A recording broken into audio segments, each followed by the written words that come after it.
What's up, Internet? It is Matt Freed, and this is Sleeping In with Matt Freed, The Extra Bits. Happy President's Day to everybody. Listen, I'm gonna keep it really short on this one. This clip is from our most popular interview with Mr. Reggie Watts. In it, he's talking about his days on the Seattle music scene, as well as his early days as a comedian. You can find us online at www.sleepinpodcast.com. Follow us on Twitter at @sleepinpodcast, and guess what? We're on Facebook too. Facebook.com/sleepinpodcast. Download us on iTunes as well. Guys, get excited. First interview of season 2 got put down this very weekend. Put down, taken down, shot down. This fatalism thing is not working for me. Anyway, guys, here's the clip. See you in 2 weeks. Later. I'm trying to work. So when you were starting out, the electronic scene, the techno scene in Seattle, what you were into soul, R&B, like, because your music really combined a lot of all those different kinds of genres, wouldn't you say? Mm-hmm. So when you were starting out doing a lot of music in Seattle, was comedy getting incorporated into it, or was it more so like, I'm here to be a musician first and foremost and bring the personality a little bit second?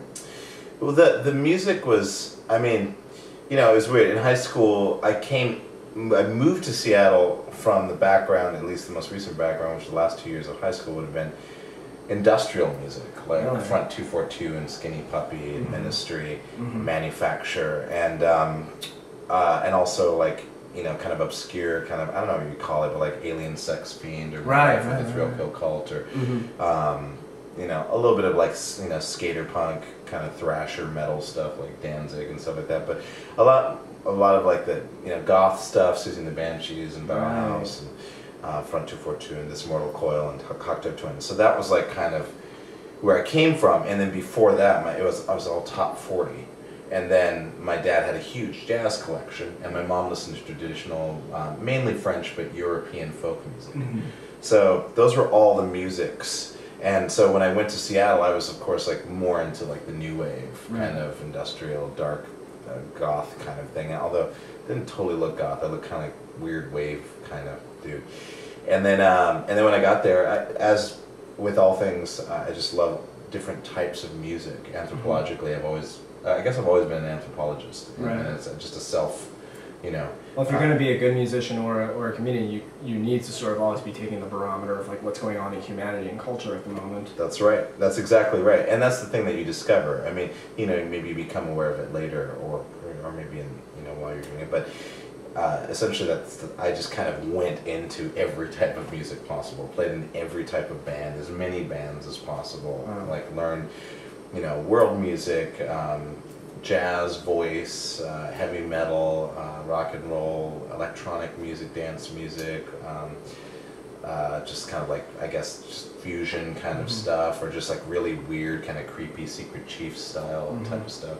Whatever, just anything, literally. I actually own your first solo album, actually. Oh, Simplified? Yeah. The first and only. Oh, the first and only. Oh my. Yes. Yeah, I love it. It's a great record. Oh, thank you. Oh, it's no problem. Yeah, there's some really good ideas on that. I think, I you know, I go long periods of time, you know, never listening to it, so it's funny to like go back and go like, oh right, period in history. I do have a question. It just popped into my head now. Is there anything coming up with Mactub? Is that the name of your band? Oh yeah, Mock-Tube. Mock-Tube. Is there anything coming up with that?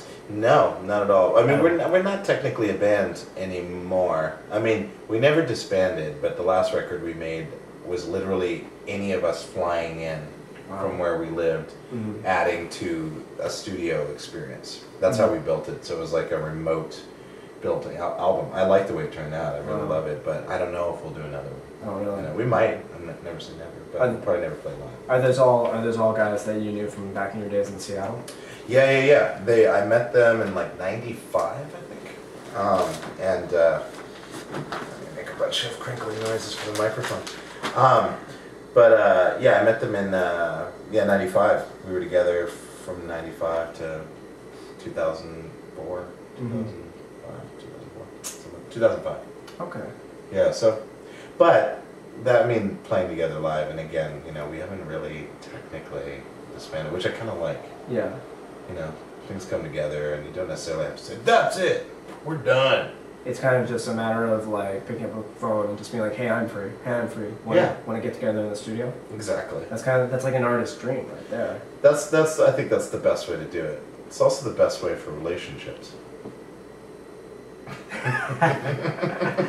So when you